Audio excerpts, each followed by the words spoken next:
ഈശോ മിശിഹായിൽ പ്രിയ സഹോദരങ്ങളെ, ലൂക്കായുടെ സുവിശേഷം 5-ാം അധ്യായം 17 മുതൽ 26 വരെയുള്ള തിരുവചന ഭാഗം നമ്മെ ചിന്തിപ്പിക്കുന്നത് യേശുവിൻ്റെ പാപമോചനത്തിനുള്ള അധികാരത്തെക്കുറിച്ചും അത്ഭുതകരമായ സൗഖ്യദായക ശക്തിയെക്കുറിച്ചുമാണ്. ഒരു ദിവസം കർത്താവ് പഠിപ്പിക്കുമ്പോൾ ഫരിസേയരും നിയമജ്ഞരും അവിടെ ഇരുന്നു. രോഗികളെ സുഖപ്പെടുത്താൻ കർത്താവിൻ്റെ ശക്തി അവനോടുകൂടെ ഉണ്ടായിരുന്നു. തളർവാദം പിടിപെട്ട ഒരു മനുഷ്യനെ 4 പേർ ചുമന്നുകൊണ്ടുവരുന്നു.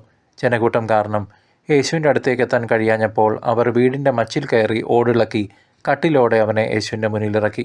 അവരുടെ വിശ്വാസം കണ്ട് യേശു അവനോട് പറഞ്ഞു, മനുഷ്യ, നിൻ്റെ പാപങ്ങൾ ക്ഷമിക്കപ്പെട്ടിരിക്കുന്നു. ഈ വാക്കുകൾ കേട്ടപ്പോൾ നിയമജ്ഞരും പരിസരം പിറുപിറുത്തു. ദൈവമല്ലാതെ മറ്റാർക്കാണ് പാപങ്ങൾ ക്ഷമിക്കാൻ കഴിയുക? എന്നാൽ യേശു അവരുടെ വിചാരങ്ങൾ അറിഞ്ഞ് അവരോട് ചോദിച്ചു, നിൻ്റെ പാപങ്ങൾ ക്ഷമിക്കപ്പെട്ടിരിക്കുന്നു എന്നോ എഴുന്നേറ്റ് നടക്കുക എന്നോ ഏതാണ് എളുപ്പം? തുടർന്ന് ഭൂമിയിൽ പാപങ്ങൾ ക്ഷമിക്കാൻ തനിക്ക് അധികാരമുണ്ടെന്ന് അവർക്ക് കാണിച്ചു കൊടുക്കാൻ യേശു തളർവാദ രോഗിയോട് എഴുന്നേറ്റ് നിൻ്റെ കിടക്കയും എടുത്ത് വീട്ടിലേക്ക് പോകുക എന്ന് കൽപ്പിച്ചു. അവൻ ഉടനെ എല്ലാവരുടെയും മുന്നിൽ എഴുന്നേറ്റ് കിടക്കയും എടുത്ത് ദൈവത്തെ മഹത്വപ്പെടുത്തിക്കൊണ്ട് വീട്ടിലേക്ക് പോയി എന്ന വചനം സാക്ഷ്യപ്പെടുത്തുന്നു. എല്ലാവരും വിസ്മയഭരിതരായി ദൈവത്തെ സ്തുതിച്ചു.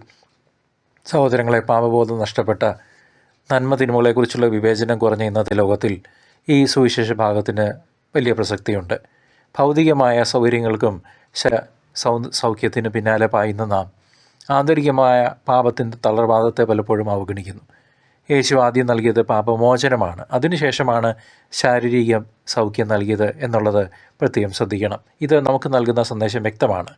ആത്മാവിൻ്റെ സൗഖ്യമാണ് ശരീര സൗഖ്യത്തേക്കാൾ വലുത്. ഇന്നത്തെ സമൂഹത്തിൽ വർദ്ധിച്ചു വരുന്ന സ്വാർത്ഥത, അസൂയ, വിദ്വേഷം, പരദൂഷണം, അക്രമവാസനകൾ എന്നിവയെല്ലാം ആത്മീയമായ ദാരിദ്ര്യത്തിൽ നിന്ന് ഉടലെടുക്കുന്നതാണ്. വിശുദ്ധ അഗസ്റ്റിൻ പറഞ്ഞതുപോലെ, ദൈവത്തിനു വേണ്ടി സൃഷ്ടിക്കപ്പെട്ട മനുഷ്യൻ്റെ ഹൃദയം ദൈവത്തിൽ വിശ്രമിക്കുന്നതുവരെ അസ്വസ്ഥമായിരിക്കും. അതിനാൽ നാം യേശുവിൽ പൂർണ്ണമായി വിശ്വസിക്കുകയും നമ്മുടെ പാപങ്ങൾ ഏറ്റുപറഞ്ഞ് പശ്ചാത്തപിക്കുകയും വേണം. ഈശോയുടെ 2ാം വരവിനായി നാം ഒരുക്കമുള്ളവരായിരിക്കണം.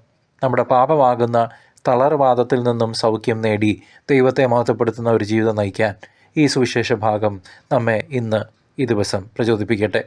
കർത്താവിൻ്റെ കരുണയിലും സ്നേഹത്തിലും നമുക്ക് ആശ്രയിക്കാം. അവിടുന്ന് നമുക്ക് പ്രത്യാശയും സമാധാനവും നൽകും.